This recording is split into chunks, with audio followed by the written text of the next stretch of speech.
I like you. Have you gone? I'm only one thing in town. Yeah, we are recording. Okay. See you. We don't mind. We go. Right. Yeah. Nice. Good evening, everybody. I think we're gonna get this going. We gave a little extra time for people to pop in, so. Welcome everyone to the first Public Advisory Committee meeting for this North Plains Urban Growth Boundary Concept Planning Public Advisory Committee. Thank you all for being here, for volunteering, and commitment to hearing all this and sorting through and asking questions and giving us your time and thoughts. We really, truly do appreciate it. Rowan Majorano, our assistant planner of the city, is here with me. Steve Faust from 3J will facilitate our meeting this evening, and we'll turn it over to him for his introduction here soon.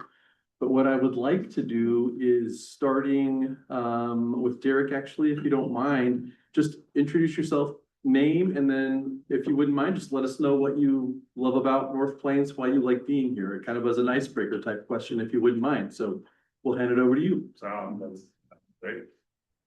My name is Derek Millerbrook. I'm ex officio member representing the south area. I live over just next to the grass seed plant over there. And my favorite thing about North Plains, and my wife and kids as well, is probably the library. We spend a ton of time over there, and we really enjoy how small and fun it is and well cleaned. Thank you. My name is Matt Lyman. I sit on the Park and Rec Board, and we moved here a couple years ago, and just love sort of the, moving from what is now busy and bustling Hillsborough, sort of the quiet life out here. I am Eric Lawson. I'm representing the Economic Development Commission tonight. I've been living in North Plains about 10 years now, almost, and I think my favorite part is driving home every day. I'm able to get a view coming home that a lot of people don't get in a decade. Roger Caldwell, and moved to North Plains about a year ago, live in Bryn Hill. And what I like about it is seeing the agricultural area just to our north. I'm Allison Pollock, representing the library board. I have lived here most of my life, except for a short stint in Southern California, and I promptly moved right back. I like the small town feel much better. I am Mark DeForge. I'm on the council, and I think the thing I like best about North Plains is its walkability and livability.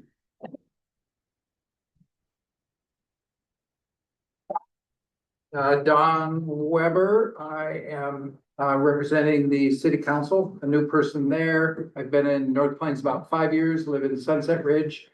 I love the fact, probably my favorite thing is when I drive back on Highway 26 and all the lights and the buildings kind of fade away and I see all this wonderful green space around Sunset Ridge, and that is kind of combined with the fact that I love to walk and I can walk all the way across the city. I'm proud of myself, and it's only 2 miles. I like that. My name is Stuart King. I'm representing the Planning Commission. Been in North Plains about 31 years. I like the location of North Plains. I like its proximity to access to the coast, to the hills, and into larger metropolitan areas. My name is Eileen Schultz. I have lived in North Plains about 1.5 years in the Bryn Hill area. And I guess the main thing that drew us to North Plains was getting further away from the congestion and noise of Hillsborough. And we just like the peacefulness and the view of our field and the hills and the sunset. We learned very quickly why there's a sign that says North Plains is city to the sunset. There's on. Should it be? Casey? Live, okay. Butch Kendall, I used to live out in the country back in the sixties. We moved to North Plains, me and my wife, and 3 children in 1973. So I've been here 53 years. When I came to town, I was a bustling town of 400 people. No sewer, no water, hardly anything. 3 people worked in the city offices. So I raised 4 generations here. So I've got great grandchildren, 5 of them. So North Plains has been my town, and I love it. So that's why I'm here. Good evening, everyone. My name is James Adkins. I am here on behalf of the East Area property owners. They've asked me to represent them through this process and sort of be a conduit and share their perspective throughout the concept planning process. I do not live in North Plains, born and raised in Salem, Oregon. I live now over in Clackamas County. My day job is managing a conservation nonprofit, but my background is in housing and planning advocacy. So I'm very much looking forward to being a part of this process and working through it with all of you. I will say my favorite part of coming through here is the food, coming to North Plains. I go to the coast a lot to go fishing, and I always like to stop in North Plains and grab a bite while I can and enjoy the scenery. Thank you. Okay, thank you all. Oh, And- backwards. And I believe we may have some members online. Lexi, I don't know if you're able to chime in and introduce yourself. I believe you're online.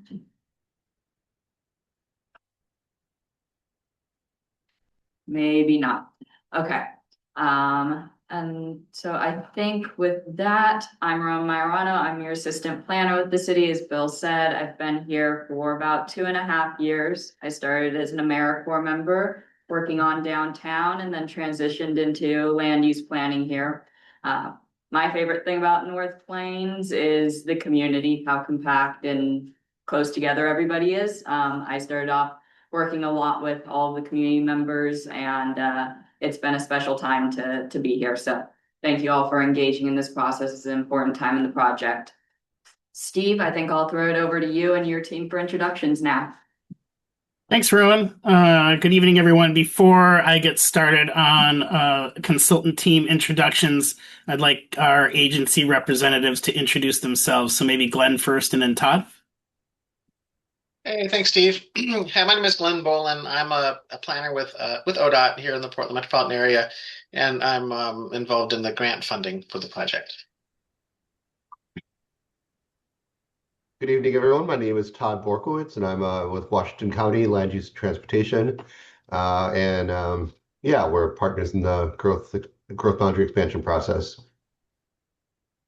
Thank you both. My name's Steve Faust with 3J Consulting. We're a land use planning and engineering firm in Beaverton. I've had the pleasure of working in North Plains for many years now and excited to continue this process with you all. I have a few other consultant team members with me this evening. Maya, could you introduce yourself? Hi, everybody. I'm Maya. I've been with 3J for about 6 months. This is my first job as a planner, and it's just really awesome to get to work on such a cool project. And my favorite thing about North Plains are the murals, probably. Nice, Maya. Nick.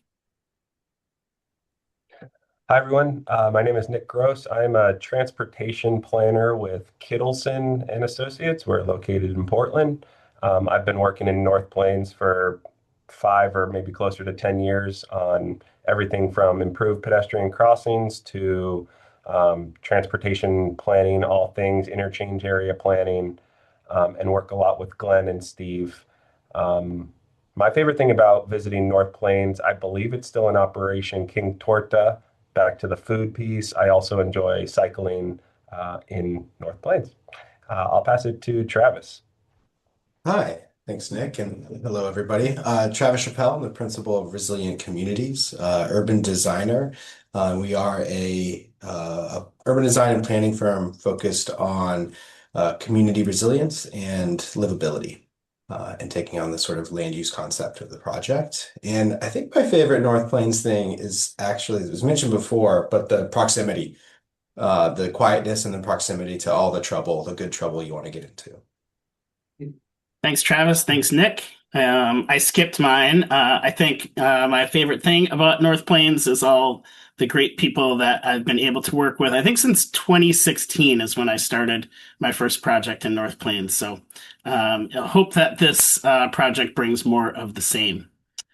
And Rowan, I think I can share my screen. Yes. As we get started. Can everyone see that? We're loading, but we'll let you know when it goes in. There you go. Okay. You're all. All right. Just a touch on our agenda for this evening. We're going to give a little bit of a project overview at the beginning. I will note that we have some people who have been very involved in this for a long time and some folks who are relatively new to kind of the history and what brought us to where we are today. And we're not going to spend a lot of time going over what's happened in the past. But if you need more information or have questions about some of the work that's been done prior to this, I'm sure Rowan or Bill would be happy to fill you in a separate meeting. Also, the website, the city website, has a lot of great information and documentation of all the work that's gone in the past. So I'd encourage you to talk with Rowan or Bill, or kind of do a little deep dive on some of the previous planning documents. We're briefly going to touch on some work that we did, I think, last summer. But really so there's a public engagement plan. We'll touch on that. There's a draft vision and guiding principles. We did some work on existing conditions, and then we paused until this part of the process was ready to begin. We're actually missing one item on the agenda here, and it's actually the main one. When we finish, the discussion about existing conditions, what we really want to spend the most time on tonight is talking about opportunities and hearing from you about opportunities. So we're looking forward to that conversation. So we're not going to spend as much time on some of the existing conditions work, just some very basic facts. But really, we want to spend most of the time tonight hearing from you. Oops. So in terms of a project overview, this concept plan project started as a year-long planning project. We now have about 6 months due to the funding that we received from ODOT. So this is going to be a really quick burn on this. But as I said, there's been a lot of work done to prepare us for where we are today. Year-long planning project to explore conceptual ideas for future urbanized land to accommodate residential, employment, and public service needs. For those of you who haven't been a part of a process like this before, a concept plan is just a preliminary design, but it does include key elements such as land use, transportation, infrastructure, sometimes design guidelines, and high-level cost estimates for ideas about future growth and development. But the concept plan is not set in stone. It still allows for a lot of flexibility when it comes time for implementation. A couple other objectives that I wanted to raise. This concept plan has a goal of increasing affordable and market rate housing, looking for opportunities for development for both those types of housing, accessible neighborhoods, and employment lands that will drive the city's economy. We are assuming that with projected population growth over the next 20 years, as we saw in the city's housing needs analysis, which is one of the foundational documents for this process, we're assuming that we need to accommodate approximately 790 dwelling units within the project area, which again is outside of the current urban growth boundary or city limits. We are going to be developing a roadmap for implementation and phasing of financing for needed infrastructure. Again, looking at housing choices and options, a variety of dwelling types for rent or homeownership that meet the diverse socioeconomic needs of the community. And then looking at, creating, kind of continuing what North Plains has today, which is great neighborhoods with equal access for everyone, including people with disabilities, and that feature a range of travel options and multimodal facilities. So roads for vehicles, as well as sidewalks and trails and bike paths. Just a little bit more on the overview, so you understand a little bit of the context for this plan itself. This work is being funded by a grant from the Oregon Transportation Growth Management Program. When the grant was applied for, the intention was that at this point, the city would have an adopted urban growth boundary expansion area that we'd be planning for. As we all know, that's not the case. So when we started this project, for this existing conditions work that you're going to be hearing for the most part tonight, we assumed that the 2023 boundary that City Council recommended, that was our study area for the existing conditions portion of our work. However, as we go forward, and when we're talking about opportunities and constraints tonight, we're going to be using the housing focus map, and I'll show both of these boundaries in the slides that follow. But we're going to be using a smaller boundary, the housing focus map that came out of the ReLook Advisory Committee process as the option that was preferred by most of those members as a starting place for this discussion. A little bit on our schedule. As I mentioned, we have a short timeline. We are here at PAC meeting number 1, our project advisory committee. There also is a technical advisory committee that will be convening in the coming months or month. We have 2 community meetings as part of this process. The first one, instead of 1 community meeting, you may all be aware that Bill and Rowan held 4 kind of smaller neighborhood meetings, I believe in November and December. So that took the place of that first community meeting.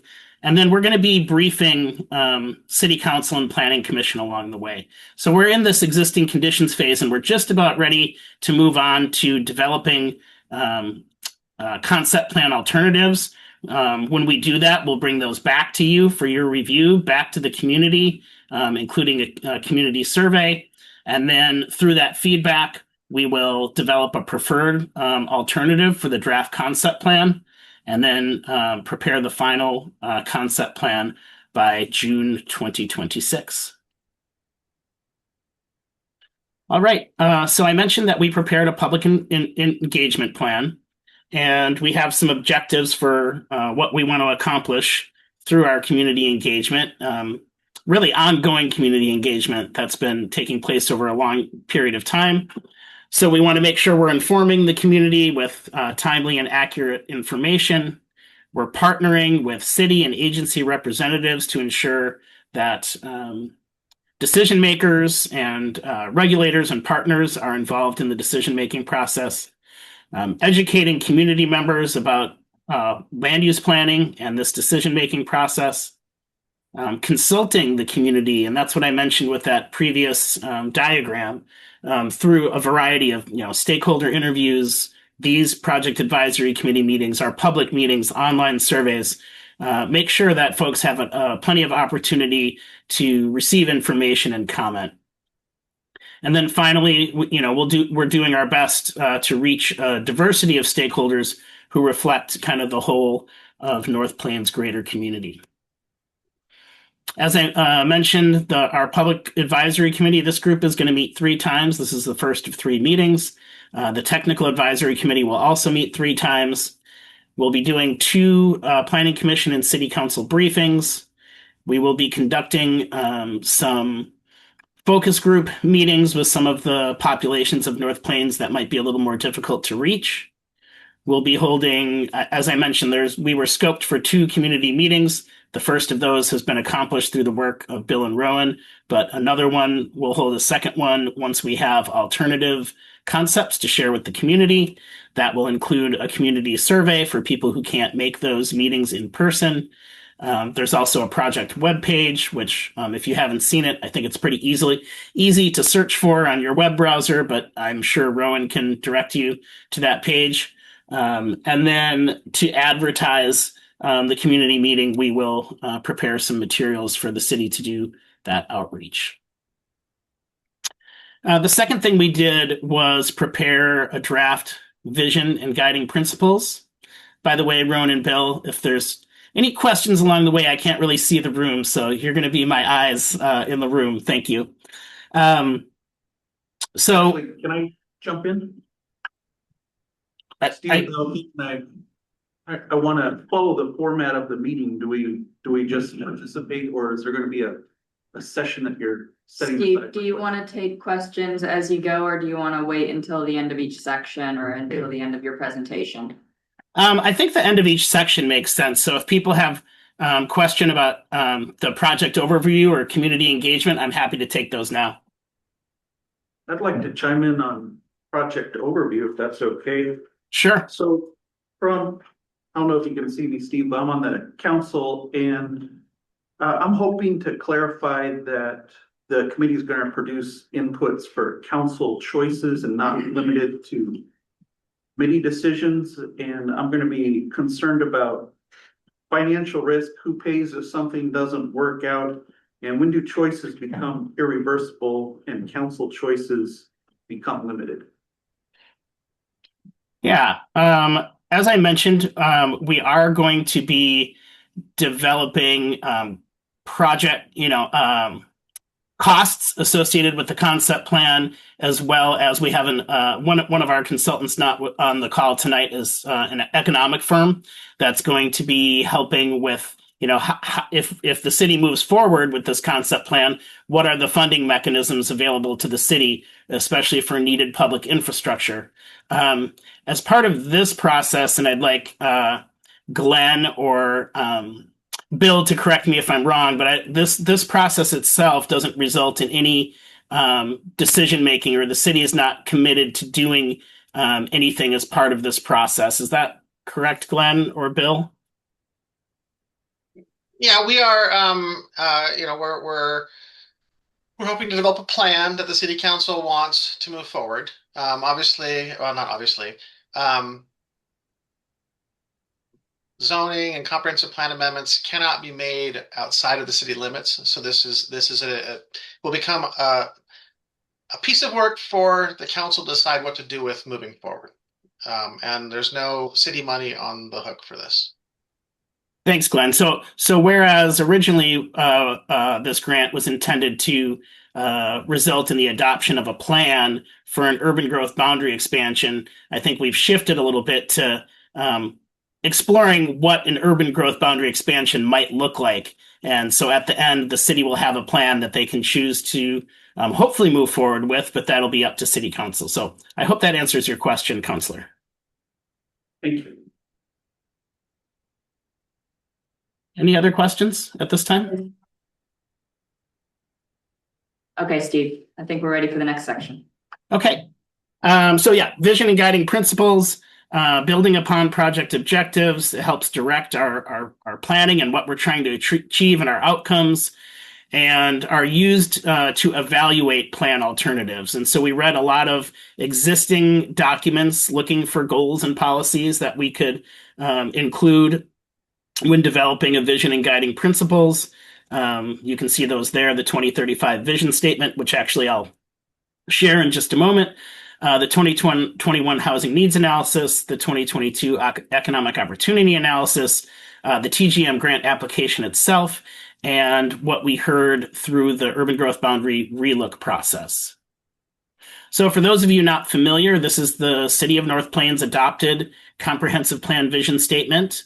In the year 2035, residents of North Plains enjoy a safe and welcoming community as a livable place for people of all ages. North Plains is an independent community within Washington County that maintains a small town character while accommodating current and future residents.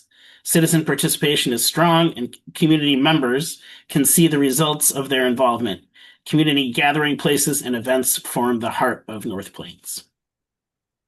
And then I'm not going to go in detail through each of the sub bullets, but the guiding principles, and actually I'll pause to mention, you all received packets, I think about a week ago from Rowan. It's a lot of content, and if you have questions tonight, happy to answer those. If you have questions and get a chance to read more thoroughly after this meeting, just let us know. And let Rowan know, share your comments with Rowan and Bill, and they'll get back to us as well. But some of the key guiding principles when we look at our alternatives are, does it provide for diverse and affordable housing? We said both affordable housing and market rate housing is a goal of this project and the grant funding. Balancing growth and livability, something we're always seeking to do. Thinking about safety, walkability, and access. Economic vitality and job creation. Certainly that's been an important topic of conversation in North Plains, and we want this process to contribute to that. Transportation and connectivity. I heard some people talk about walkability. We want that multimodal transportation to connect people to schools and businesses and parks and all the places they want to get, as well as direction to Highway 26 while reducing congestion and freight traffic in the downtown area. We want to make sure we have quality infrastructure and public services that support growth and are done in a way that supports both, that is done through equitable funding, supports job creating sites and critical community needs, and provides recreational and civic amenities. Environmental stewardship and resiliency, a lot of important natural resources in the expansion area, both to the north and to the east, so preserving and protecting those areas, expanding the open space network. And then community engagement and identity. As I mentioned, we want to focus on community engagement in this process. And I think, again, heard several people talk about maintaining North Plains small town character while still pursuing responsible growth and urban development. So those are the draft guiding principles. I guess I'll pause there before I move on to see if anyone has comments. Hi, Steve. This is Mark again. Appreciate your comments on guiding principles. I think from a council perspective, as we make economic choices about the land use, we'd want to understand the impact to North Plains utility ratepayers. Okay. Make sure that we have a very clear understanding about that. Thank you. We can definitely add that fiscal element to the guiding principles. I see that is missing. Thank you, sir. Thank you. Okay. As I mentioned earlier, for the existing conditions portion of this study, this is the area that we looked at. Some of you may be familiar with this map. It divides the 2023 proposed urban growth boundary expansion area into 4 areas: north, south, east, and west. You'll see in later slides, for the purposes of this study, we're more focused on the north, a portion of the south, and the east. Currently, so here we're into the existing conditions portion here. This is current zoning in these 2023 expansion areas. You see a lot of this green color means 20-acre lot agricultural and forest use. I'm sorry, no, that's exclusive farm use in the dark green to the southeast and the northwest. In the north here, this is agricultural farm 5-acre. I'm sorry, agricultural forestry 5-acre, or no, 20-acre. Excuse me, I'm getting twisted up over the colors here. AF20. And then in the south area, we have some AF5 to the west. And then this purple area is mostly rural industrial with a little bit of rural commercial. So those are, as you would expect, the current zoning of these expansion areas that are outside the urban growth boundary are, with the exception of this purple area, which is commercial, rural, commercial, or industrial, or this AF5 area, which is primarily residential. The rest is really focused on resource lands, meaning farming. In terms of population growth, the city of North Plains grew from about 1,600 to 3,400 from 2000 to 2020.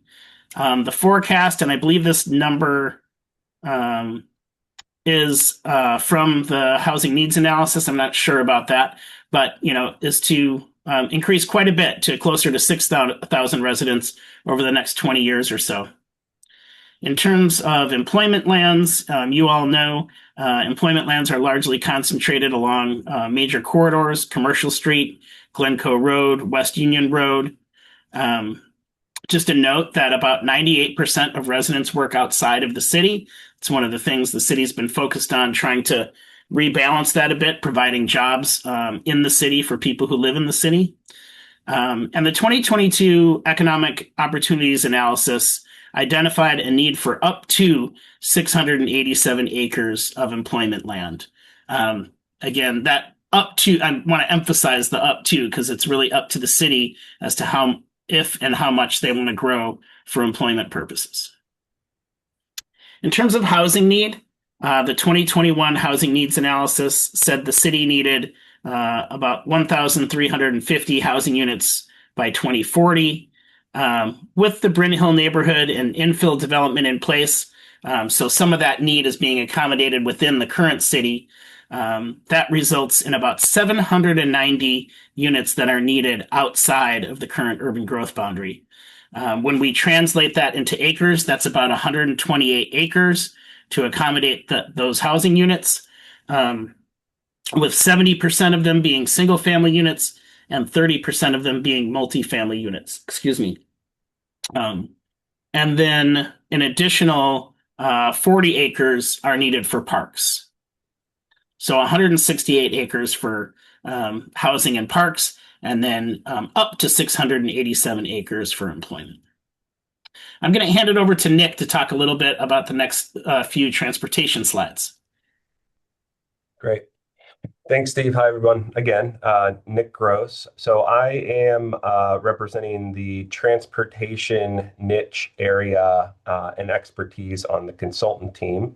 I'm a transportation planner, and like I said in my introduction, I've had a history of working in North Plains. So in looking at existing conditions in North Plains, the city, like many cities in the state of Oregon, you have a transportation system plan. We often abbreviate that to TSP. And the city's TSP was adopted in 2019. So that's actually relatively recent compared to some other cities, but it is creeping up on the notion of being outdated. What a TSP does, it sets the vision, the future vision for your transportation system. It analyzes your existing conditions and it identifies future needs. To address the needs that the city has identified, it produces a list of projects. And you have, which is shown here, a number of projects included in your transportation system plan.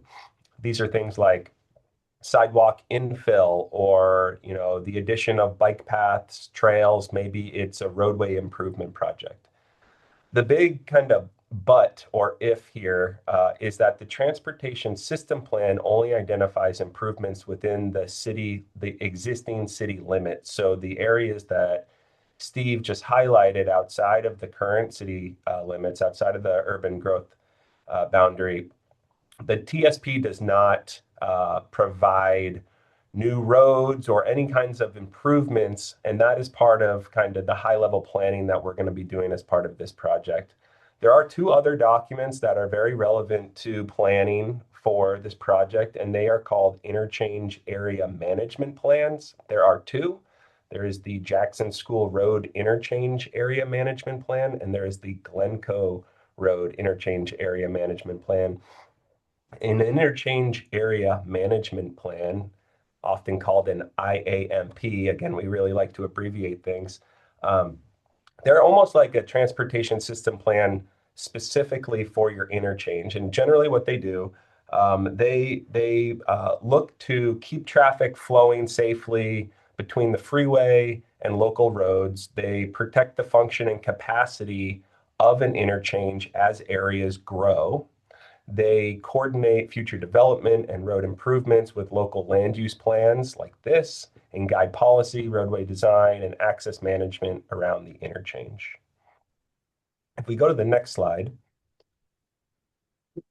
now I'm going to shift to some high-level takeaways and preliminary planning that we've done for the areas outside the existing city limits, the areas that Steve was just noting, thinking about multimodal considerations. When I say multimodal, I'm talking about whether you're walking, you're biking, you're driving a heavy vehicle, a freight vehicle. So we've looked at each of these areas and included a couple key takeaways here as it relates to access, safety, connectivity. The first is our south area. This area is unique in that it's the only area south of US 26. US 26 naturally serves as a barrier to the rest of the city. So you can imagine if you'd like to walk from kind of the core downtown area to the southern area, there's going to be some challenges in doing that. However, on the flip side, if you're driving or if you're a heavy freight vehicle, there's immediate access to this area. The west area, the connectivity to the existing kind of network of transportation really depends on improvements and extensions of your transportation network. North Avenue, extending that to the west and improving Mountaindale Road out to a fully built collector or some kind of widened road that has the full improvements, your signing, striping, sidewalks, bike lanes, some of the streets that you see in town. Regional connectivity to the west is actually well supported through the interchange of Dersham Road interchange, which is one interchange to the west that does not have a interchange area management plan, but is very relevant to the planning and context of transportation. The north area is very well positioned to connect to your existing transportation network. However, it lacks direct connection to US 26, so any development or growth in the north area is going to filter through and trickle through your existing network. And then lastly, to the east area, there's strong local connectivity, but there are limitations with natural barriers, including McKay Creek. So right now, yeah, there's very kind of limited connectivity there, but from a regional perspective of freight or vehicle perspective, again, there is connectivity to the interchange to the east. So there's trade-offs, there's pros and cons to each of these areas. This is a high-level takeaway of some of the transportation considerations for each of those areas. And I think I will pause and see, since this is kind of the end of this transportation section, if there's any questions in the room on transportation. I can jump in on transportation. This is Nick, right? Yes. This is Mark. I think from an infrastructure transportation standpoint, I'm really interested in funding. There's both, North Plains is a low tax environment, and I'm concerned about the funding of expensive infrastructure. And then also making sure that we can sustain whatever we build. Mm-hmm. Yeah, those are two valid and very relevant topics. I think we're in a very uncertain world of transportation funding right now. It's kind of, in the headlines, and it's kind of in most conversations that I'm having. It will be important, right? As Steve pointed out, we have an economic kind of specialist firm on the project team that'll help further inform these relative costs. But I think, identifying funding going forward, that's going to be a big ask and a big need for future development. I don't have an answer on, a certain pot of money or certain funding mechanism that's a very obvious choice to implement this work. Thank you. A quick question as we look at North Plains coming off the freeway, as we look at our existing infrastructure heading north to south to the north. Is that close to capacity or how is that rated? Is there plenty of capacity in the existing infrastructure heading north off the freeway there or like, I wouldn't quite know how to measure that or stars on a board or checker. But is that a pretty heavily used infrastructure relatively, or is there quite a bit of room for increase? I guess that would be Glencore Road heading off the freeway. Yeah, that's a great question, a detailed question. I may have to get back to you on the specifics of that. I'm confident it is covered in your transportation system plan. From my, I guess, qualitative experience in town and also just looking through the planning documents that you have available to you, I would say there aren't, to my knowledge, there aren't many intersections that we would consider failing, meaning your volume to capacity is exceeding kind of the limits of an intersection to operate sufficiently and safely. Of course, there are times of each day where the network is stressed, but there is probably some capacity that your system still has without it reaching its brink of failing. But I can certainly get more details on the operations of Glencoe Road for you. Hey, Nick, I can give you a little bit of, maybe you can make guesses from this, but the off-ramp, the eastbound off-ramp on 26 there has just over 10,000 annual average annual daily traffic. I'm assuming a road like Glencoe probably has a capacity of what, like 28? So 24. Yeah, that sounds about right. Okay, appreciate that. Appreciate the insight. Any other questions for Nick? Okay. Well, unlike Nick, who is an expert on transportation, I am not an expert on infrastructure, but I work with people who are. So I'm just going to go over some of our assessment of those UGB expansion lands, which, as you could expect, don't have a lot of urban infrastructure. Most development currently utilizes wells and septic systems. The areas are not within a stormwater service district, and an extensive infrastructure and investment will be necessary if and when the city decides to expand and see development happen. In the north area, sorry, I think this is meant to say there isn't any existing or planned storm and water facilities. Sanitary facilities will need to be upsized. To the west, which again, we're not going to move forward with, but I'll just say there is some existing storm facilities in some areas there with some upgrades required, some existing sanitary, but a pump station would likely be required. And again, upgrades would be required to water services.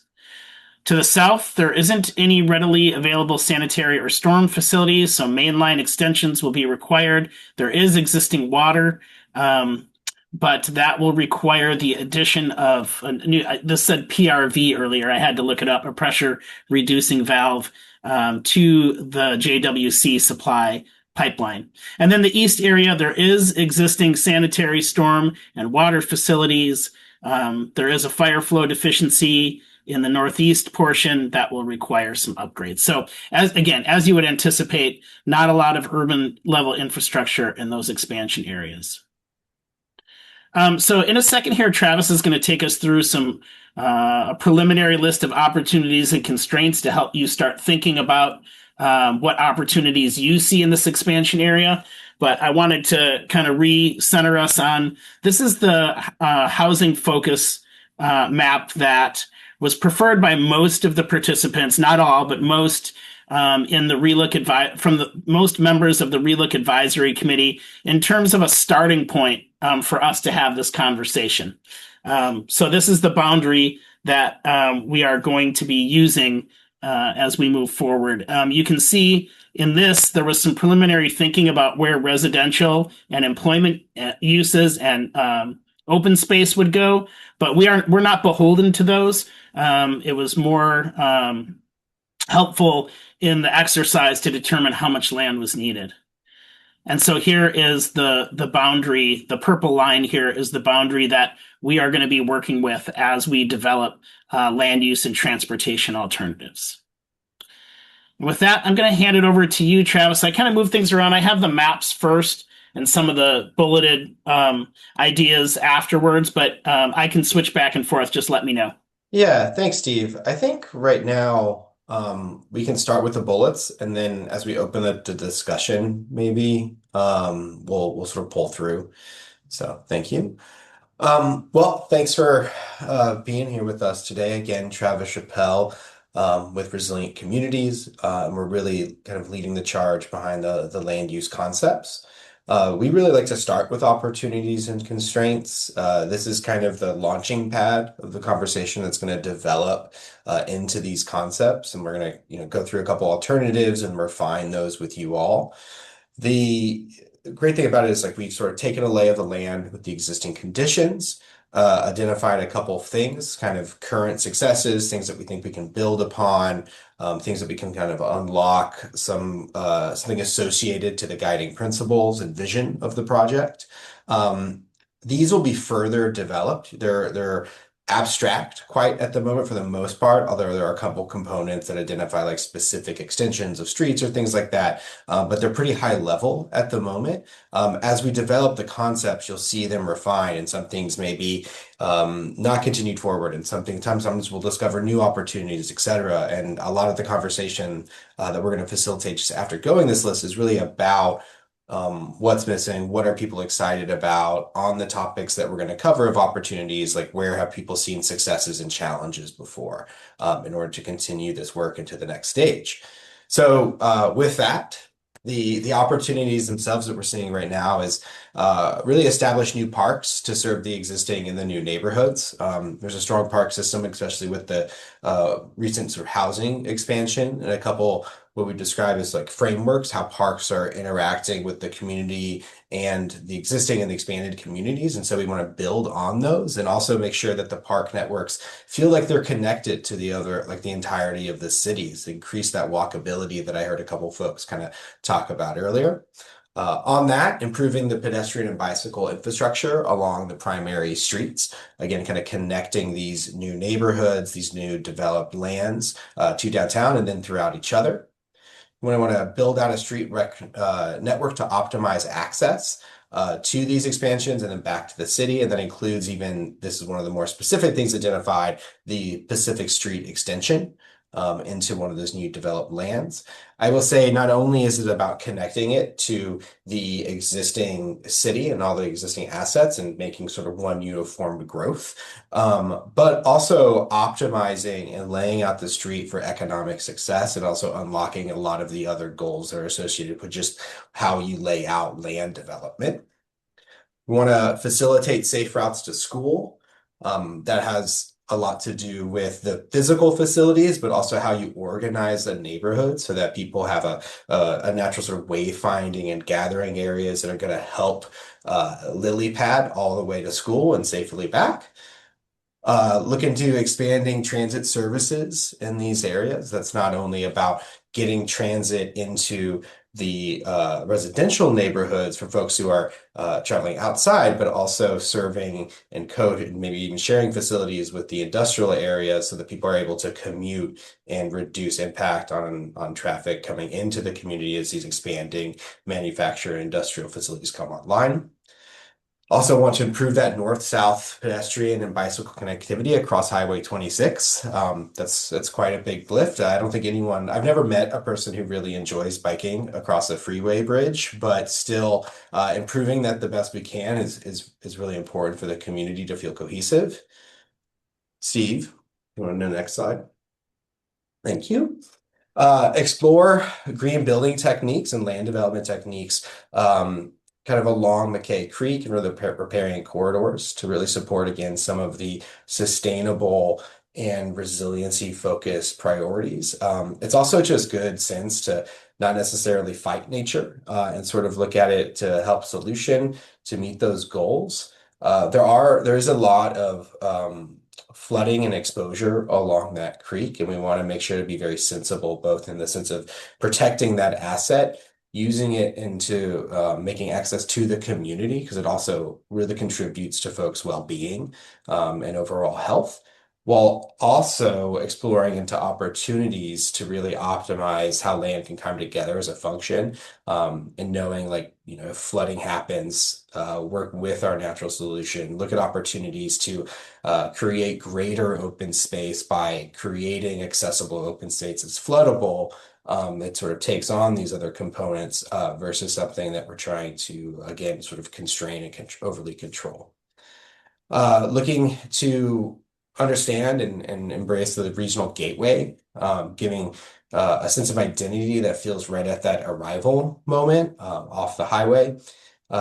Explore how this community, this expansion, both residential and industrial, really contribute to a regional commercial corridor. And this will be a lot with the economic analysis as well, kind of guiding us to understand what's viable there, what is most fitting, what is best to support that community, both on the regional commercial corridor, which is really about supporting the commuting days, sort of in and out of the city, and then also the neighborhood serving commercial corridor along commercial street. So what can we improve in this area, encourage in order to capture more of your day-to-day activities there? Improve the primary and secondary intersections, right? So we have large roadways that sort of transverse across the city, and then they have these pivotal moments that then connect into these expanded areas. And so wanting to make sure that entire journey is really cared for. Then continue urban form with the recent residential developments.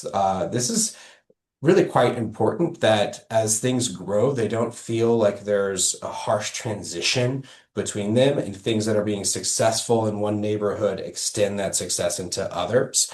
It also allows for a lot of optimization behind the infrastructure and how we handle road systems and maintenance and overall durability and cohesive identity. Right. We haven't talked a lot about the character within these opportunities, but that is something that the concept plan will explore. And so making sure that there is just a continued aligned urban form and urban character between the entire city. And it doesn't necessarily have to be uniform, right? I just mean something that is intentional and reflective of you all.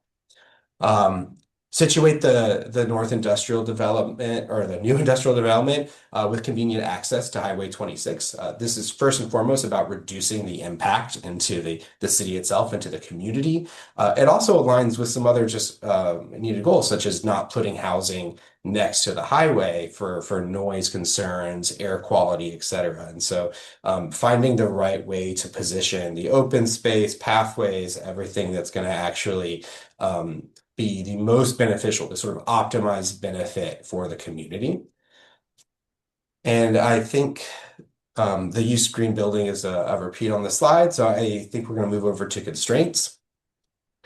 A little bit of a lower list right now, but as we explore, these are things that continue to pop up, and then we use the opportunities to solve these constraints. And you'll often find that an opportunity and constraint actually talks about the same element and just two sides of it. So there's an isolated downtown core.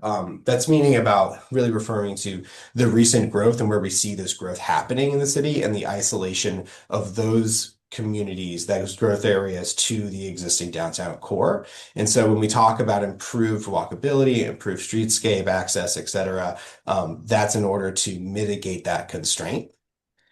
There's also large legacy industrial sites. Those are scattered throughout the downtown area, most of the existing development area. What we want to do is sort of have an intention set as this sort of area transitions, to have an intention set of how those are also going to contribute into future development, future investment in the area. And then large legacy parcels that are consistent of the parcels that we're looking at for this. Transitioning what are large legacy parcels, whether it be through land deals or the deployment and the staging and phasing of infrastructure and development, are just very complex, and being kind and very curating of how that sequences and how that comes together is really important to us. the constraint of Highway 26. Nick mentioned it earlier. It's a barrier between the north part of the city and the south. And so being able to find ways in order to bridge that in the best possible. And then the flood risk and wetlands, right, that mentioned earlier. There is a significant riparian presence along that creek, some pretty impactful floodplain into the development lands. And so again, finding a solution that is 1 + 1 = 3 for the community versus forwarding a development that's actually going to try to constrain that with an aggressive flood wall or something like that. And again, but always with the towards of like, what is the best solution for the community? And then something that we also want to be figured of or just relevant of is the railway line. So again, a lot of another instance of a boundary, a little bit less than the highway, but both comes in terms of boundaries and also use risk to the community. Steve, I think that's it for the content. I don't don't know how if you want to jump go into back to the maps conversation. at all. Yeah. I mean, what I think it's worth as you all are in this process, and I know it's volunteer time, right? These are part of the existing conditions report. And so there's a small description and then again, kind of description of the opportunity and the constraint that's keyed into the map. So just want to mention that as a sort of notable resource. And then there's also a number of sort of environmental analysis maps that go into this. And so when we talk about where we're starting on the framework, the key things right here, we'll start with where I is, and I is just simply representing a larger or the equivalent amount of open space that we would project for what was the original kind of expansion of North and West.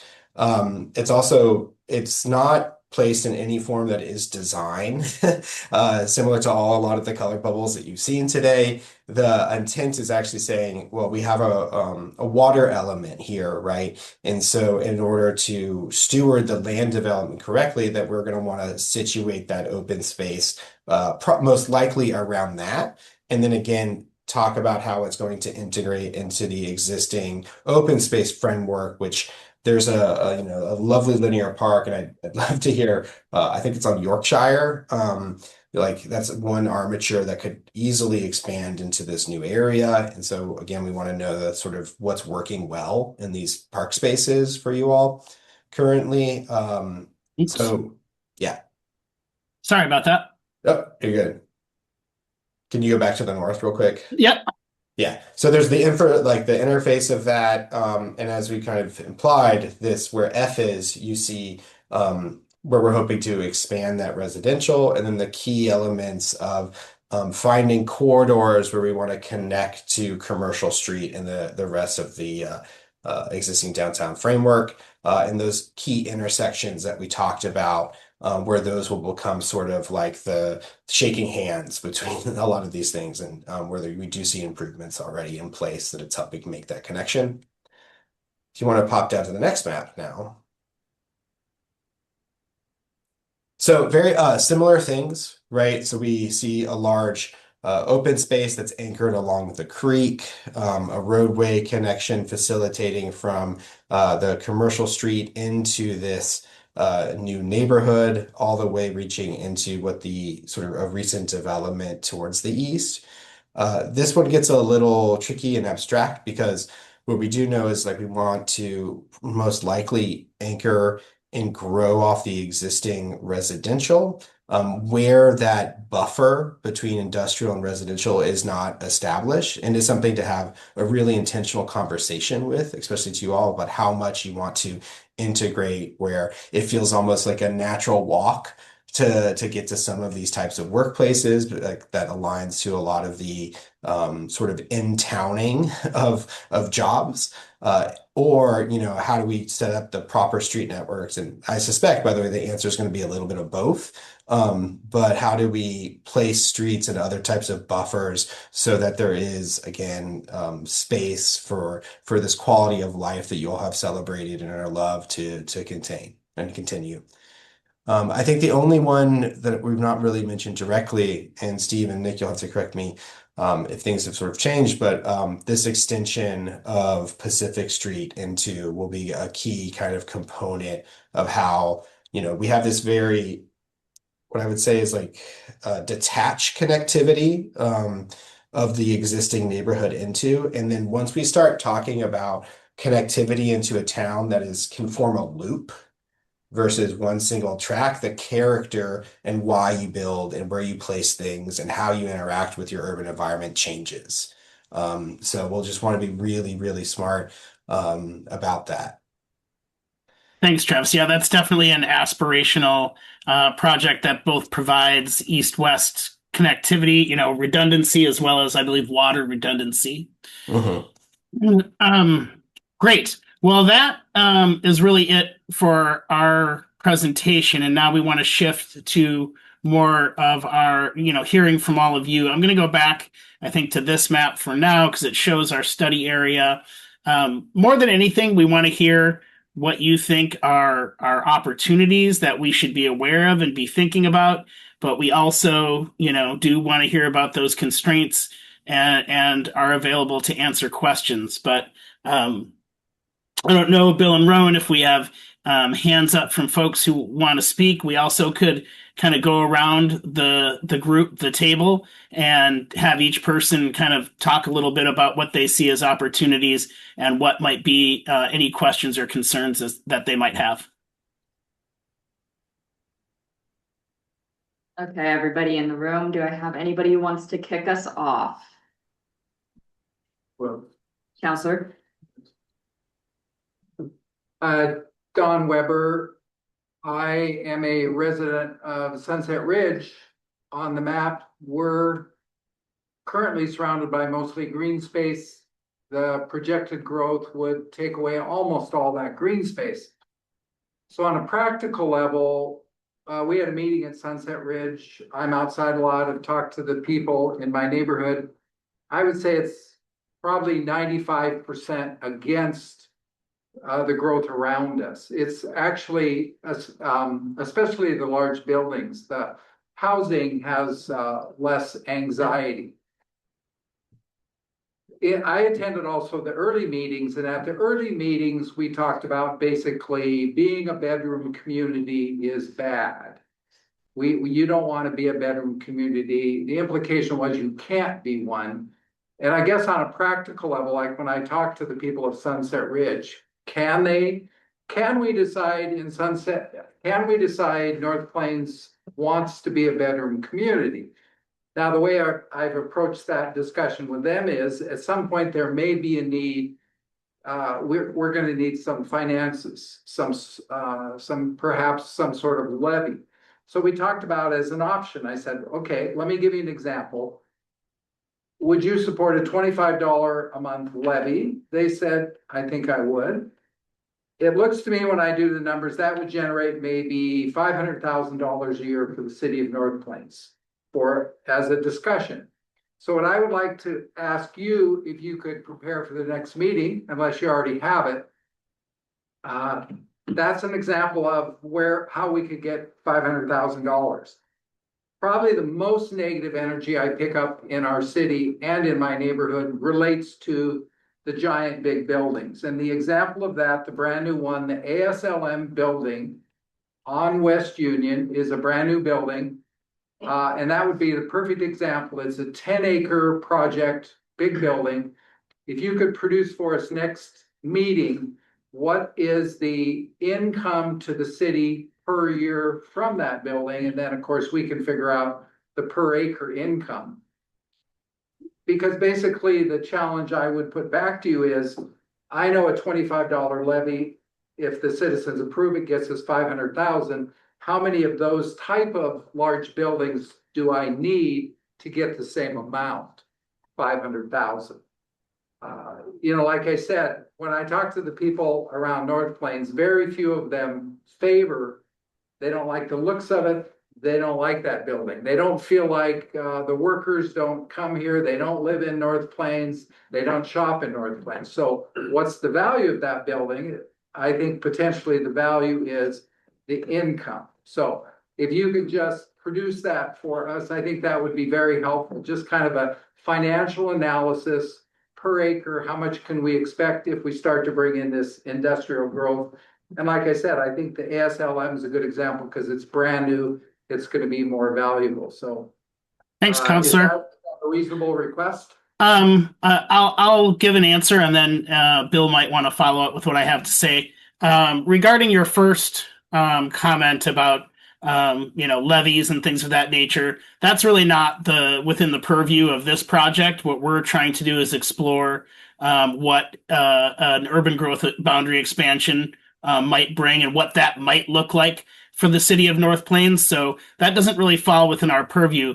To your second question, I would think that we could do some, research as part of our alternatives process, using existing conditions like the 2022 economic opportunities analysis to look at.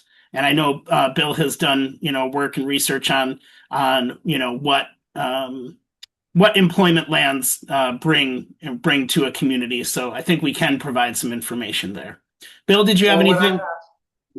What I'm asking is something very specific to make it easier in a way. Like if we could just, I get a little frustrated because I haven't heard any exact numbers. So if we could look at ASLM, a very expensive 10-acre building, how much per year does North Plains get from that type of building? Another example would be a business. A relatively new business is Taco Bell. If I bring in a Taco Bell, I think that's an acre or two. How much would I expect per year from that? I'm just asking for some specifics because, and again, I understand the levies outside of this, but I think some specific numbers that relate to the buildings in North Plains, it would just help understand this. Bill, I'll defer to you on that. No problem. So FCS, the consultants on the consulting team, their charge later in this process, as a result of this committee's work and the different outreach elements of this project, their charge is actually to put together infrastructure financing, planning information, and that will be kind of the delving into those questions. But until the community and this committee goes through and figures out what the map can look like in the future, it's too early to begin to use a specific building to project revenue long-term. It's too early for that. And so the process will move forward and FCS will take up this topic during this process. Yeah, I'm just saying, I mean, I would disagree on that because I think a foundational issue on whether I want to grow with industrial buildings is the income. If we're going to say, because without the money, almost nobody I talk to be honest, wants them for North Plains, unless the money is so significant. Now, okay, you can speak, there could be examples of that, but my neighborhood, Sunset Ridge, we've done a lot of polling. Again, if the income is significant, that's a valid reason. But I would say that number needs to be shown earlier, not later. Don't tell me to approve a bunch of growth and then later say, whoops, we didn't get any money. Show it to me before. That would be my request. Thanks, Counselor. And certainly, as mentioned before, no one's going to be asked to approve any growth as part of this process. Let's continue on. Do we want to go just around in a circle, Rowan, or do you want to continue to call on people? We've got some interested members. Stuart? Okay. Stuart King. One of my big concerns about any expansion on growth is considering to the east. We've made a commitment for residential expansion to the east, and it's kind of set out there with no real connectivity to the rest of the city. And I think it's important that we protect the area around it because that area was bigger and then got cut down by the state. So there was supposed to be more housing. So we need to work on a project to buffer that area from any other type of uses, be it light commercial, then into some industrial closer to the highway. One of the concerns about these two is it is mentioned in our TSP, the extension of Pacific Street into the east area. That would be mainly a loop system in case there's any accidents or anything, for instance, a west union at the bridging, so that you have additional transportation loops. Also in our water master plan, there's a loop line water system that's supposed to go across that Pacific also, which is very important for the city for water looping. And I think as far as our park systems, going along McKay Creek to enhance those areas would be really important. There could be nice parks along there. And also, I am trying to promote regional water quality facilities, which is a perfect place along McKay Creek corridor too. So I think putting a lot of those things with great development could make North Plains very attractive for future growth. Thank you. Stuart. Anybody else want to volunteer their thoughts at this time? Can I jump in? Counselor? So I noticed a slide with a bullet point on the JWC. So will you be communicating like risks or dependencies to the council as we interact with other agencies so we can make choices? I mean, we'll certainly provide more information about what is what would be required for needed infrastructure. I think I'll have to get back to you on what that exactly looks like. We'd have to talk about what you might mean by risks. But we definitely will be providing more information as we move forward about what infrastructure is needed and what the at a high level, what the steps or process would be to implement that. So I would think that would include, any partnerships that were needed and kind of what the typical process is for that. If I might, Steve. Sure. We have some folks who are in attendance because this is a public meeting.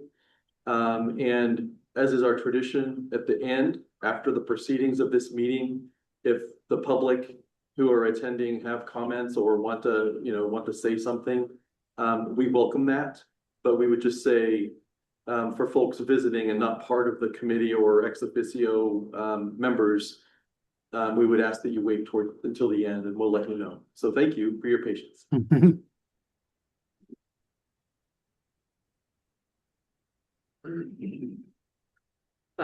Yes, been here, a long time.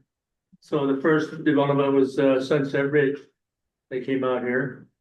The developers put that together with the city's approval and they got it. Then we come to the Mike Crop property. The voters at that time, could approve or disapprove that coming into the city.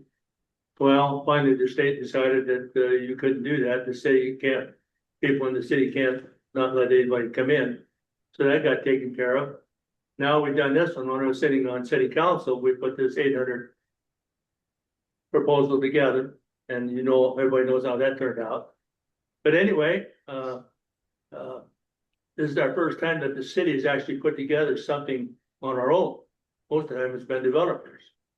So here we are, and we're looking at putting the industrial area, industrial land. We don't need a lot more housing. We've got all the housing. I hear Mr. Don here saying we want to put more housing. Well, I don't go for that. I like to see some industrial and resident, and industrial land out there. I think it'll pay the way. Have some residential, but we're inundated with residential. I don't think we want to become a bedroom community of another 400 acres. So, Doesn't our housing need analysis require 168 acres of housing? 127. Steve, do you want to speak to the H&A? Oh, I think Stuart just mentioned it. It's 127 acres and 790 units that are required by the state if the city is to move forward with the current housing needs analysis that was developed in 2021. So that would be part of any urban growth boundary expansion. Thank you, Steve. Matt, do you have thoughts? Yeah, here, thinking about how we make Park and Rec work with this expansion and certainly with the previous city council's efforts that ran into some hiccups along the way. I think as we expand and, add homes, that we take a pretty serious look at adding something significantly on the recreation side, whether it's a rec center, but something like that to get people excited about this expansion, because there's not a lot of positive energy about it. I don't have any data behind that, but just walking around being a part of things. But as we look at doing that, let's do something. We did some great parks out in Bryn Hill, yes, but something that's significant that it can say, yeah, but this is for the citizens of North Plains. Thanks, and I'll briefly mention one of the things that members of the RELIC Advisory Committee talked about was this reservoir and the opportunity to build a large community park with, surrounding a water feature. And that's different than a community center. I recognize that, but that is something that a lot of people were excited about. Just wanted to mention that. Yeah, so Eric Lawson with the Economic Development Commission. Steve, do you know just off the top of your head, or if it's in here, the acreage of that north expansion around the reservoir? If that would just that whole north section? Correct, yeah. Let me take a look. And the reason I'm asking is if we were to capture that with all residential, how much of the required acreage from the housing needs analysis would be captured within that north area, so that everything else aside from connecting the city center to the current east development, how much would we need? I think this whole area I'm looking is about 90 acres. I don't know exactly how many acres the reservoir takes out of that, but I know this whole piece is about 90 acres. Okay. So that's been the purview of the EDC, is to develop more recreational residential around that reservoir, and then focus any kind of more industrial and even some lighter commercial closer to 26 off the Jackson School Road exit. In the original planning, we've been involved for a number of years here. In the original UGB expansion, we were proposing more of the industrial out west, off of the Dersham exit, so that you could route any heavy industrial machinery, deliveries, etc. On 26 out to the Dersham exit and not need to route it through town. One alternative is coming back east, the opposite end, and routing trucks just off the Jackson School exit, so it's not congesting through the Glencoe exit and up through some of the residential infrastructure. So from my purview, the EDC, we would much prefer a focus of that residential recreational in the north, and then a preference of more industrial and commercial land closest to 26. And then as you move up Jackson School Road north, it dissipates more into residential, and as Stuart mentioned, kind of more of a buffer as you get into the new school and neighborhoods there. And Eric, I'm going to correct what I said earlier. The 90 acres in this area is buildable acres, so that would not include the reservoir. So there's about 90 acres of land available for either park or residential development. Yeah. Okay. Thank you. Yeah. Thank you.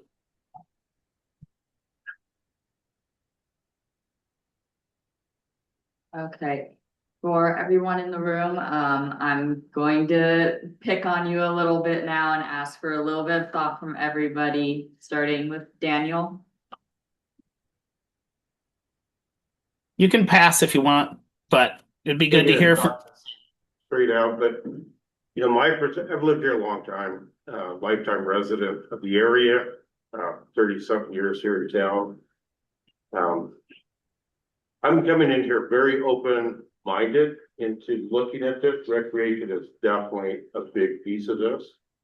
One thing I've loved about this town is elbow room. The condensed housing, I'm not such a big fan of. I really was John back on one of our city councils talking about their place they live and what they decide. You know, it's looking at the betterment of the community, not just where you live. Oh, I'd love to say, I bought this house, and I got this nice green view. You should have known it's gonna grow. I kind of say that in a way because as Butch remembers back in the day, we had a little development down here at the end, lady built right next to the railroad tracks.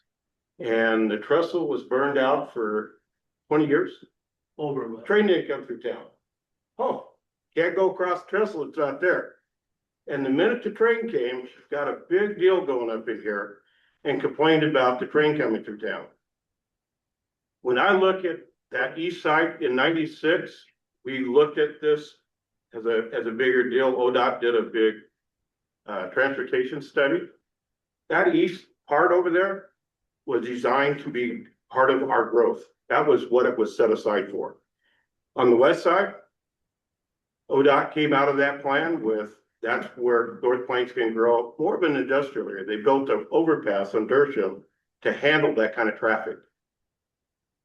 So we have to take those things into consideration. These are things that were made over history and made as decisions by the people who lived here. And when I hear somebody on our council talk about what their little neighborhood is and what they want, that's not what this is. We need to listen to everybody. You never talked to me, Don.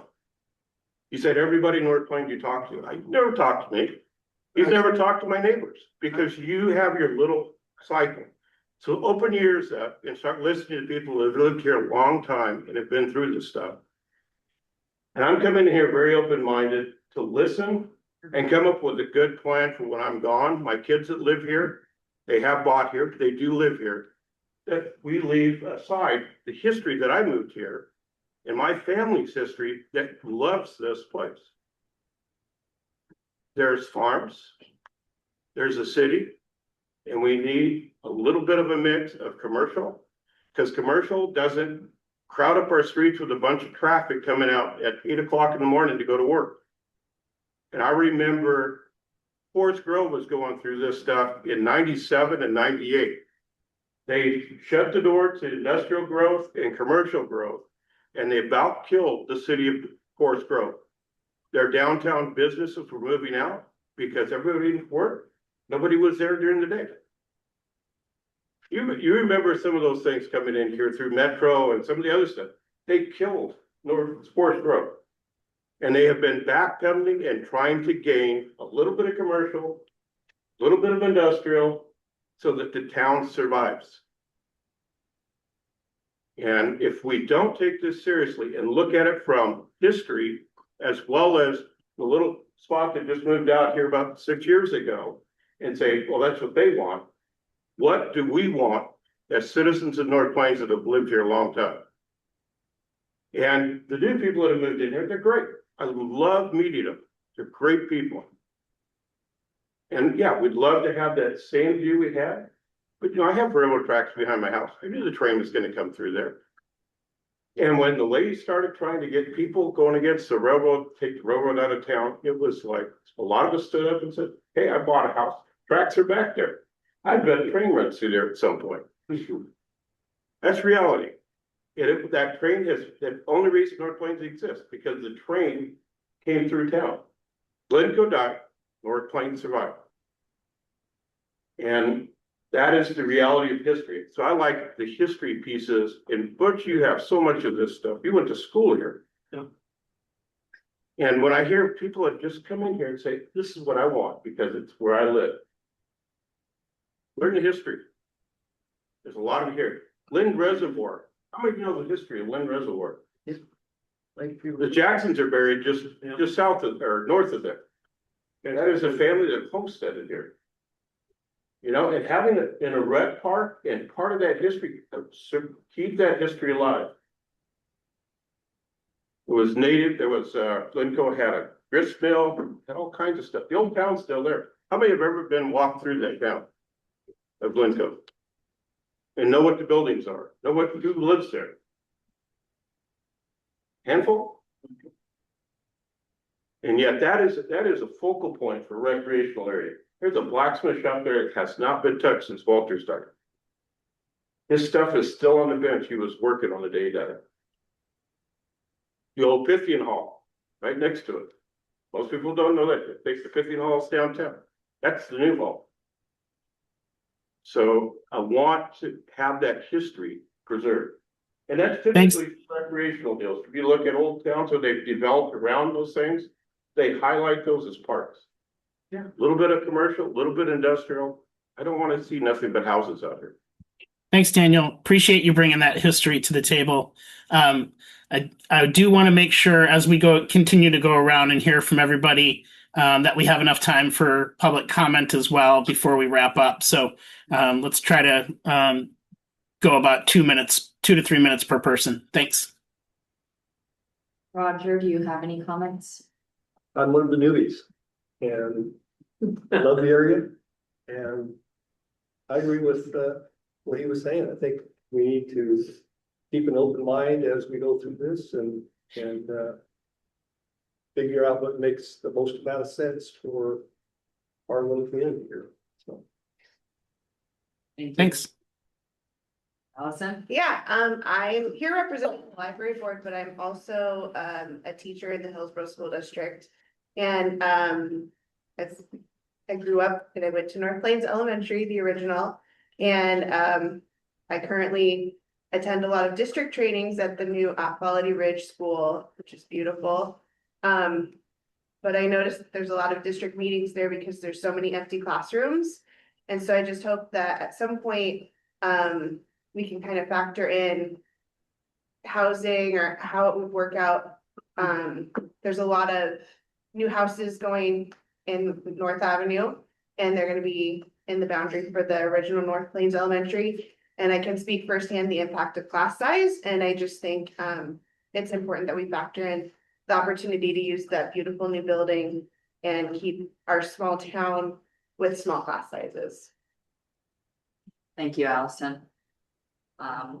Elena? Well, I'm a newbie in Bryn Hill like Roger. And I had a couple of questions. I don't know that it fits in with this expansion. But maybe it fits in with the opportunities in the non-area. Does that non-area, is that like the current North Plains area? Oh, correct. Yeah, sorry, we should have mentioned that. Non-area meant current city, not expansion area. Which affects future expansion. Exactly. What's already here. So I think there was information that went out regarding the intersection of Glencoe Road and West Union / commercial. That there's to be a traffic light put in there. Do we have any idea when that project's going to start? So that project is currently in the design phases.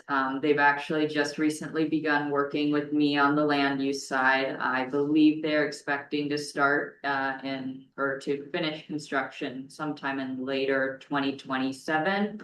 But there's a lot more information on both. We have information on our city website and the county has information on their website. I'm happy to provide you with links and ways to access that. And my other question was, after one of the community meetings, Bill, I asked you about the property along Glencoe Road north of Pacific and how it needs to be environmentally cleaned up. Do we have any idea when that's going to begin? Great question. Great question. Yes, we're kind of at the near finish line for getting the funds committed from the EPA. But cleanup activity and then the reimbursement of the cost by the EPA will be in 2027 as soon as we can do it.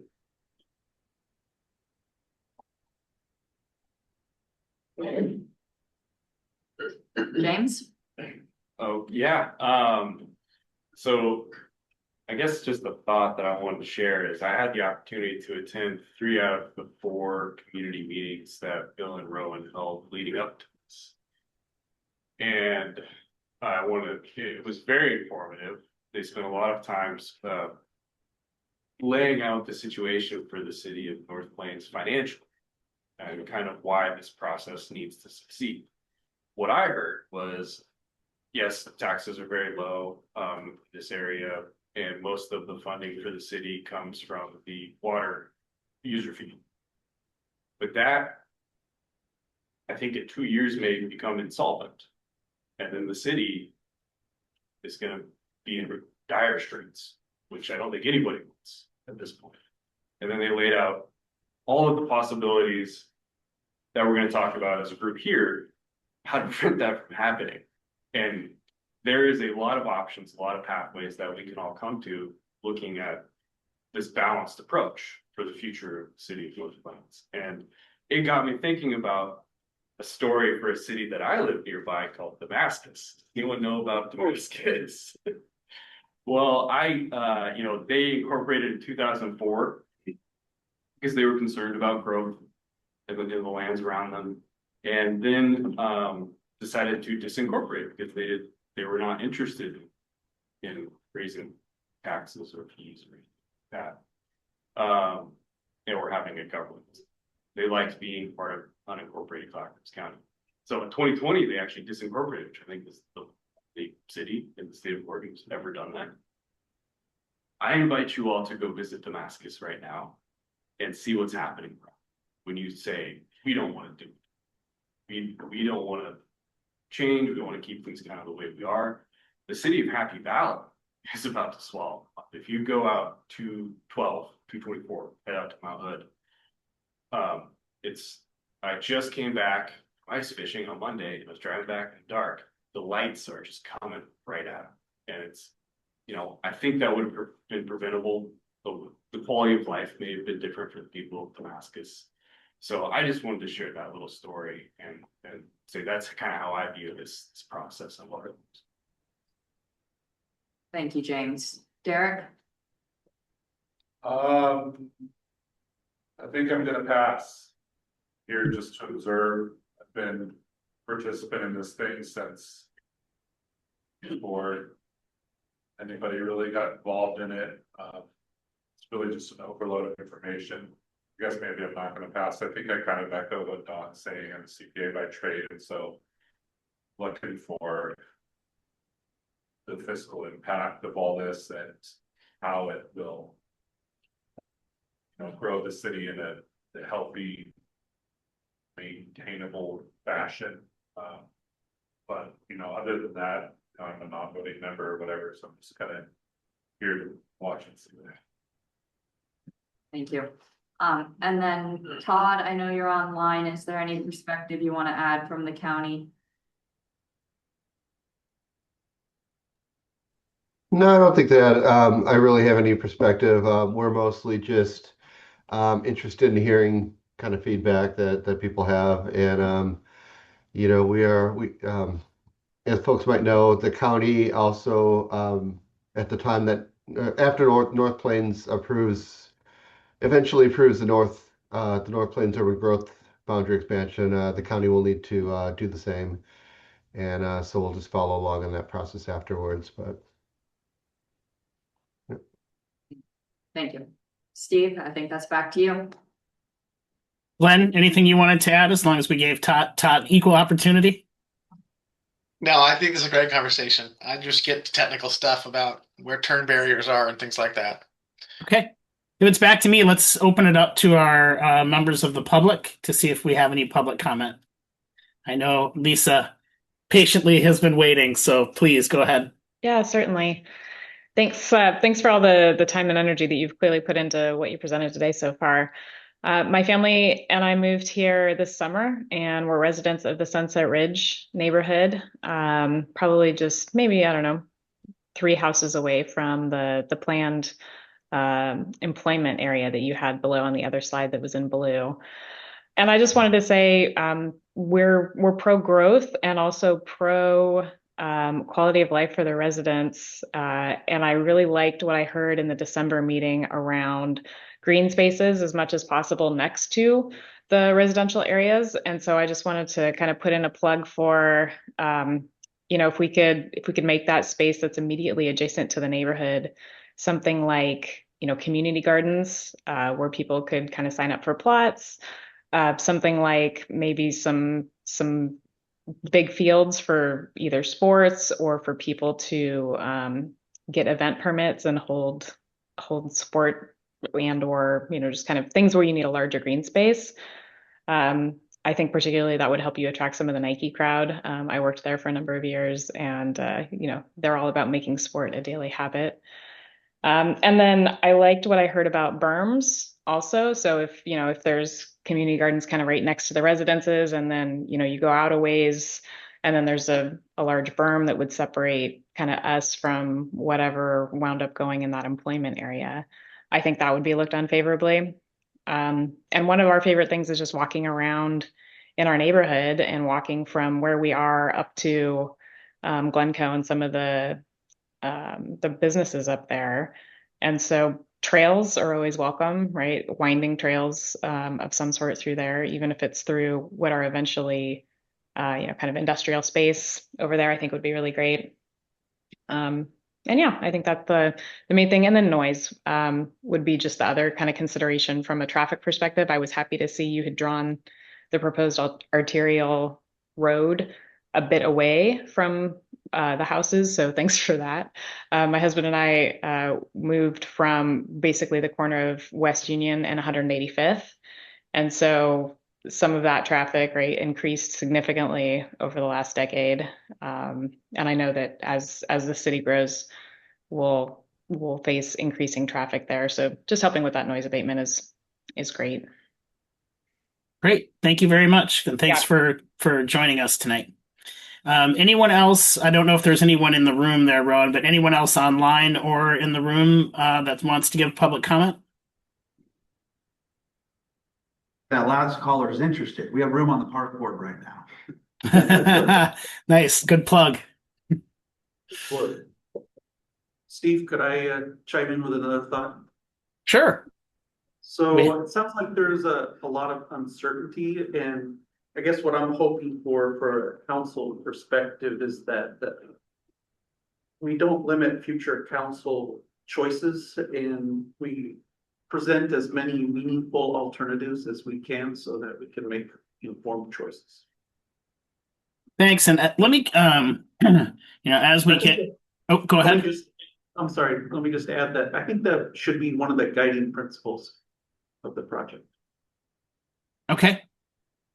We'll take a look at that. I'm going to go back to the process at the beginning just so I can explain it a little bit more.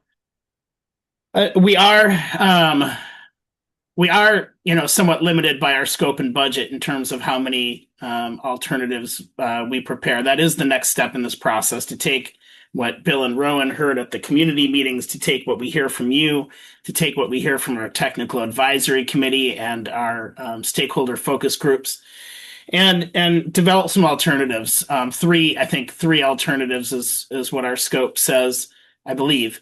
And what we really want to do with those alternatives is make them somewhat distinct. Like, they all might have some things in common, but we also want people to make choices, and it's not like I like alternative 1, 2, or 3. What we're going to be asking you and the broader public is, what elements of alternative A do you like?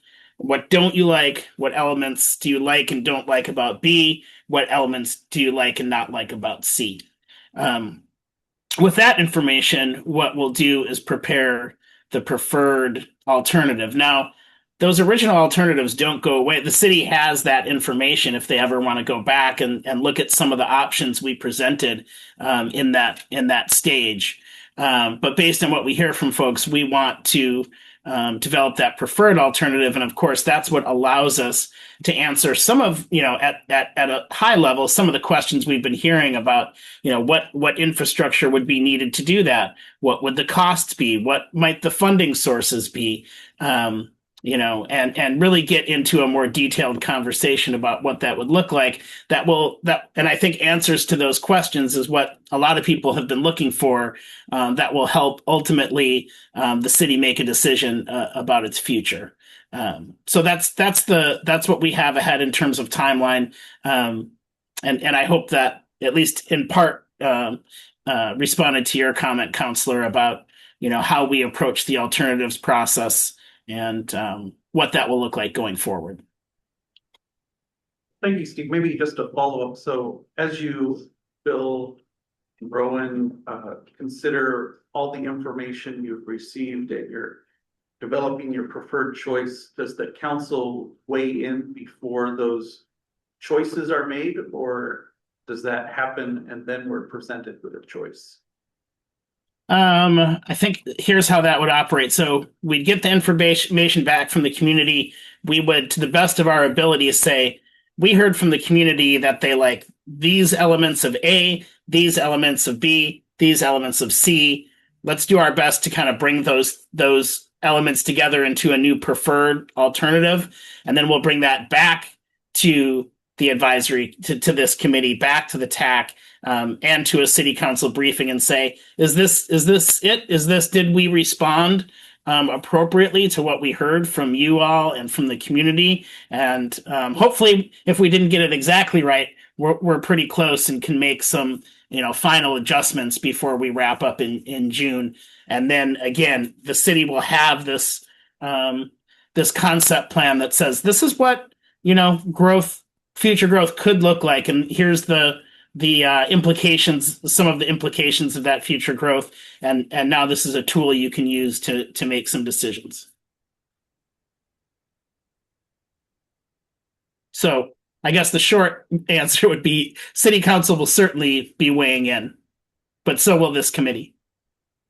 Steve, I believe we have some extra commentary. Stuart, if you would. Stuart King, I'd like to add too that this goes through the Planning Commission too. And so the Planning Commission would also like to weigh in on things, but the Planning Commission would want to be in a situation where it's something that's acceptable to them because it's got to go through public hearing through them first before City Council. Thank you, Stuart. You can see on here, it does say City Council and Planning Commission. Sorry for omitting that, but yeah, Planning Commission definitely plays a role in this process as well. So with that, if there aren't any other comments, we can let you all go home a little bit early, but what you can expect from us, I don't have the exact dates up in front of me, but over the next, I would say 4 to 6 weeks, we'll be developing these alternatives, and we'll want to come back to you in probably the March timeline, sometime in March, have our next committee meeting where we'll be able to share these alternative growth concepts with you and talk about them. So that's a rough timeline for when you'll hear from us again. I'm sure Rowan will be in touch in the near future to set that date. Rowan? Steve. Yeah, Bill, go ahead. Sorry, I just wanted a little bit of a housekeeping item. Just as a reminder, we have some folks here who represent different city boards and commissions. You're the diplomat from your board or commission or city council. During the course of this process, your charge specifically as the diplomat is to, of course, communicate what you heard and was discussed back to the body from which you came, and then to bring questions, points of view, of course, back to future meetings here. And so as we move forward, if you wouldn't mind, if you're a representative of one of the bodies of the city here, it would be helpful for the record if you have a question or something to say, if you would distinguish whether it is from the body you represent or if it's your personal question or comment. Because I go to all of the body meetings here at the city, and there are only 2 bodies, the Planning Commission and the Economic Development Commission, who have as a body taken any position on this formally. So I would just say this is a process to inform all of that, but if you do have comments or questions, please distinguish if it's a personal one or if it's representative of your body. So thank you. And Bill, if you want to kind of just wrap us up, I think that's all I have for today. It was great to hear the perspectives around the room, and we look forward to bringing you some alternatives to dive into at our next meeting. No, I mean, thank you, Steve. Thank you, everybody. Just as a reminder, as this goes along, we will have a technical advisory committee, the city, the different utilities that serve the city to take a look at this. county land use and transportation. There's at least one state agency and a few others kind of on the economic development and the housing end of things that will be meeting in parallel track during the day and at different meetings, and they will kind of help inform the process. So we got a lot of good technical questions tonight. That process will help answer some of those questions too. So don't feel like you're being left hanging when they get to work. That will inform that as well. But just thank you, everybody, and we look forward to seeing you at the next meeting. Thank you. Thank you. Thank you, Steve and everyone. Okay. Thanks, everyone.